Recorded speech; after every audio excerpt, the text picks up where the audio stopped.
risco também a sua própria vida, né? E está cada vez mais comprovado que uma boa alimentação, ela pode realmente fazer toda a diferença aí na sua saúde. Para falar sobre isso, a gente está recebendo aqui a médica nutróloga Eline Soriano, falando, né, sobre como uma boa alimentação pode também reduzir os fatores de risco. Doutora, que bom que ao longo do tempo, cada vez mais se confirmam as recomendações dos médicos, dos nutricionistas, não é? Das pessoas que entendem que uma alimentação saudável é sim boa para o nosso corpo. Agora, infelizmente, essa não é bem a realidade, né? As ofertas aí diárias de comida rápida, muito doce, muito açúcar, ainda são fatores de risco? Bom dia. Bom dia. Sim, hoje há um consumo muito grande de fast foods e isso preocupa bastante, porque é fator de risco para várias doenças. Então, normalmente esse alimento do fast food é rico em gordura, é rico em açúcar,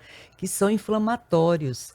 E a inflamação está na base de várias doenças crônicas, inclusive o câncer. A gente está no mês de julho, que é o mês de conscientização do câncer de cabeça e pescoço. E a alimentação entra aí como um fator de risco importante. Esse dado, ele chama a atenção e a gente fica atento também para a questão dos industrializados, né? Eu fui fazer feira esse final de semana, fiquei impressionado, eu fiquei observando a relação dos pais e algumas crianças e ah, os produtos ficam na altura das crianças, né? Elas se apegam ali o biscoito de interesse, o salgadinho de interesse e tudo isso tem um tipo de gordura que é a gordura trans e também a gordura saturada, né? Isso mesmo, e já é uma sacada do mercado colocar na altura da criança, que é mais difícil, né, se conter. Eles têm um carrinho pequenininho, que é um carrinho Tem, do tamanho da criança. isso Repare só. O produto da altura dela ainda tem um carrinho, parece uma brincadeira o consumo. parece. Mas o alimento industrializado é um perigo, né, é o ultraprocessado, porque normalmente eles são ricos em gordura e, como você falou, gordura trans, gorduras saturadas, que têm um poder aterogênico maior. O que isso Uhum. quer dizer? Um poder de obstruir as artérias do coração, artérias do cérebro, muito com maior facilidade do que a gordura insaturada. E geralmente tem muito açúcar também. O açúcar é extremamente inflamatório, como já falamos, isso vem a predispor várias doenças. Agora, doutora, existe alguma situação em que a gente perceba uma idade onde é possível perceber o quanto a alimentação errada vai fazer o corpo, né, de alguma forma cobrar essa conta? É acima dos 30? É acima dos 50? O que é que tem mais chegado nos consultórios, de um modo geral? Hoje, cada dia mais cedo, né? No caso de câncer, por exemplo, é uma doença que tem acometido as pessoas cada vez mais cedo e tem uma relação muito grande com a alimentação. Então, a gente já vê em torno de 30 anos, 35 anos, a mulher com câncer de mama, por exemplo, com câncer do trato gastrointestinal, como teve a Preta Gil. Então, mulheres 40 anos, bem mais jovens, já com câncer. E essa relação muito forte aí do hábito de vida, do estilo de vida, não só a alimentação, como também a vida sedentária entra como um fator de risco muito grande. Eu tenho a oportunidade, às vezes, de acompanhar algumas feiras agrárias que tem aqui em Maceió, né? Eles trazem o produto direto da lavoura, sem atravessador, eles próprios fazem a venda. E além de perceber a qualidade do produto que é trazido, a gente nota o estilo de vida das pessoas. E assim, homens com 70 anos com um nível de agilidade em relação a manipular, a conversar ali do jeito deles e às vezes carregando peso e eu fico impressionado. Isso tudo tem a ver com o hábito de vida dele no campo ainda, né? Totalmente. Você vê a expectativa de vida tem aumentado e isso tem relação com a consciência maior em relação à alimentação e ao exercício físico. E essas pessoas do campo, né, que comem tudo lá, o plant-based que fala, é uma dieta baseada no que é natural.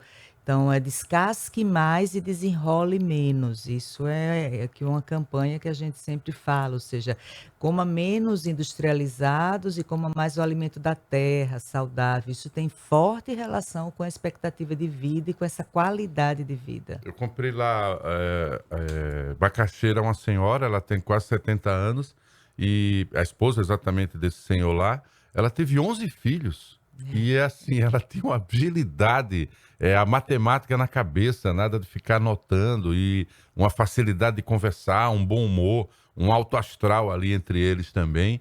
E eu digo, bom, só pode ter a ver com a forma de vida dela no campo, esse trabalho diário aí com a terra, né? E esse prazer que ela tem em trazer o produto também para a capital alagoana.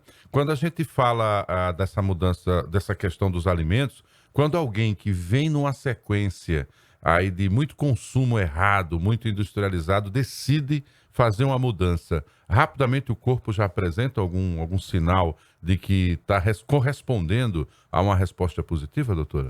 É rápida a resposta, mas assim, não de dias, mas um mês, 2 meses, você já tem uma melhora do peso, por exemplo, porque esses alimentos mais inflamatórios, mais deletérios, eles têm um poder calórico maior, eles levam mais ao ganho de peso. Então você já vê uma resposta no peso, você vê uma resposta na melhora do intestino, da saúde intestinal, da própria pele, do cabelo, até do humor. Hoje a gente sabe que transtorno de ansiedade, depressão tem muito a ver com em relação à alimentação e à falta do exercício, gerando esses transtornos, como a depressão e a ansiedade, porque inflama mais e cria o que a gente chama de estresse oxidativo, que é a produção de mais radicais livres, que são toxinas. A senhora falou aí também do exercício, então quer dizer que essa ideia desse consumo, além do consumo equivocado que a gente vê de alguns adultos, o sedentarismo é um problema também. É um problema sério. Então, hoje a gente vê, se você perguntar, uma das coisas que tem comprovação na ciência é o benefício do exercício físico, na prevenção e no tratamento de doenças crônicas, tipo a hipertensão, diabetes, doença cardíaca, doença neurológica, colesterol alto. Então, você vê aí o exercício na base tanto da prevenção quanto do tratamento dessas doenças. Uhum. De doenças do humor, como eu falei, a depressão e a ansiedade, o exercício faz parte do tratamento. Do ponto de vista de gênero, homens e mulheres estão iguais quando o assunto envolve esse descuido aí em relação à alimentação, a gente percebe um problema maior com os homens, assim. Os homens continuam tendo um risco ainda cardiovascular maior, só se iguala quando a mulher entra na menopausa, que aí o risco cardiovascular é igual. Mas o homem tende a ter um hábito alimentar um pouco mais ruim e se cuidar menos, Uhum. né. A mulher hoje está cada vez mais consciente, se cuidando mais, procurando a ajuda médica de uma forma mais precoce. E você vê uma nova consciência, até a alimentação passa a ser um assunto mais debatido nos meios de comunicação. Então acho que a gente está numa era um pouco melhor. Já tivemos pior. Eu trabalhei num órgão aqui municipal que eles conseguiam fazer um cálculo médio do aumento da produção de lixo, era um órgão de limpeza. E quando, obviamente, vieram esses programas todos aí de apoio à família, né, de baixa renda, aumentou o consumo. Só que eles também fazem a análise a partir das embalagens da qualidade do lixo. E aí se percebeu muito mais embalagem de alimentos processados e até os embutidos do que necessariamente cascas, né? De alimentos mais saudáveis. Então, de algum modo, essa questão do poder aquisitivo das pessoas, às vezes há um mau direcionamento da hora do gasto e do consumo. O que é mais fácil é o que a indústria oferece e, lamentavelmente, é o que afeta o nosso dia a dia, né? Exatamente. E produto industrializado, se não for de uma qualidade, assim, melhor, você consegue num preço mais baixo. Então, salgadinhos com preço mais baixo, biscoitos com gordura trans, que seria aqueles recheados. Já a fruta, a verdura, a carne, você às vezes você não consegue estar porque ela estraga, você vai ter que estar comprando. O pessoal de classe social mais baixa, ele já faz a feira para o mês todo, então, é aquilo e é muito baseado em farinha, tudo com muita farinha, farinha de trigo, então macarrão, que é mais em conta, né. O cuscuz, mas o cuscuz ainda tem um certo benefício, porque tem fibra, mas termina sendo industrializado também, porque não é mais o cuscuz de milho mesmo, né.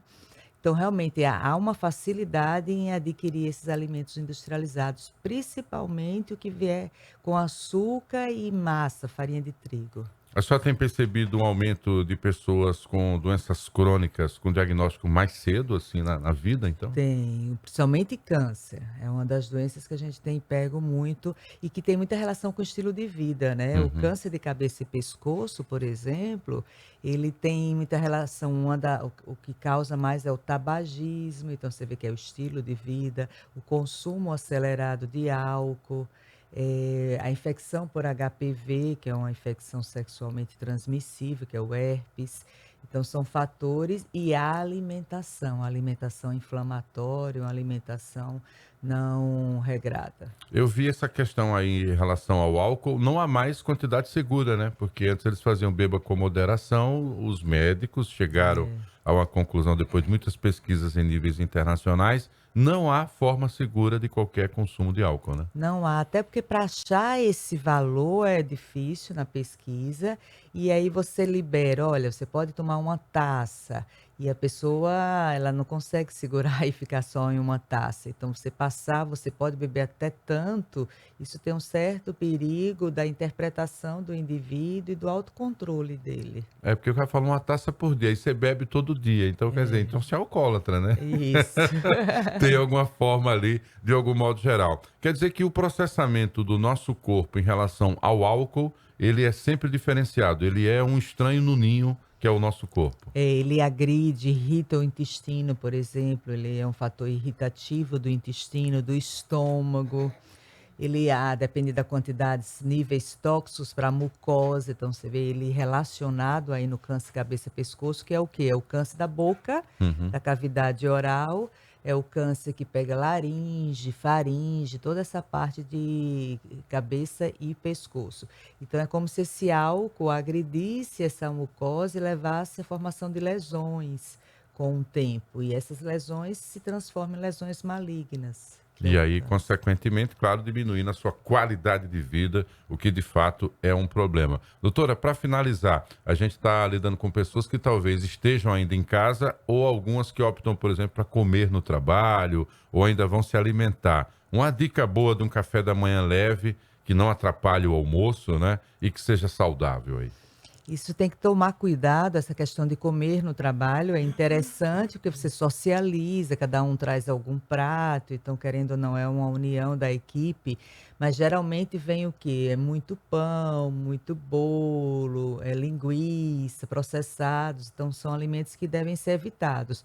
Umas boas sugestões para café da manhã, a crepioca, por exemplo, que você faz com ovo, e a farinha de tapioca, você está tendo uma ótima ingestão aí de proteína, a própria tapioca, o inhame, as raízes, inhame, batata doce com ovo, com um franguinho desfiado, também seria uma boa sugestão. O queijo branco, que ele tem menos gordura, também é interessante no café da manhã, além das frutas, né? Fruta, granola, um mix de fibras, então linhaça, chia, que vai saciar mais essas fibras, são indicações, sugestões interessantes. Pois é, e fazer o seu corpo funcionar perfeito para chegar na hora do almoço, você tá com um pouco de fome, mas não aquela fome que ultrapasse e também que gere desequilíbrios, né, assim? Isso, se comer pouco demais no café da manhã, você tende a ter mais fome no almoço e no jantar. Uhum. Então a principal refeição é o café da manhã, você tem que comer bem no café da manhã e comer menos à noite. Tanto que tem aquele ditado que fala: "Café da manhã de rei, almoço de príncipe e jantar de mendigo". Então, mostrando que ao decorrer do dia você tem que diminuir a ingestão calórica, porque você vai estar gastando menos, à noite você não gasta quase nada de caloria. Então o consumo de carnes à noite não é muito Não recomendado. é bem recomendado, ela é difícil de digestão, então você pode ter refluxo, uma má digestão que atrapalha o sono, ela é um alimento mais pesado. Agora ela é interessante porque é fonte de proteína e à noite é interessante comer proteína.